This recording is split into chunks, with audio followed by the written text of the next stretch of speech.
Et 95% de nos clients achètent sans visiter le bien.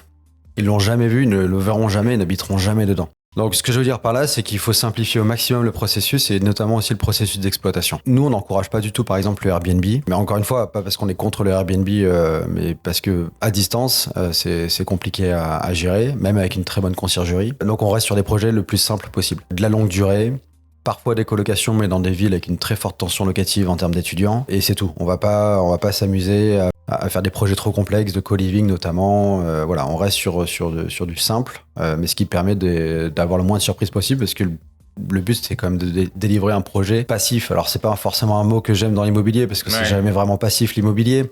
Mais tu vois ce que je veux dire, c'est qu'à distance, notamment, tu vois, on a 40% de la clientèle en Asie du Sud-Est. Donc, il y a un décalage quand même entre 6 et 8 heures de décalage horaire. Donc, on n'est pas du tout... Enfin, ils pourront jamais gérer le bien à distance. Donc, nous, on va le gérer sur place. Mais il faut que ce soit le plus simple possible pour pas qu'on ait d'interaction avec le propriétaire.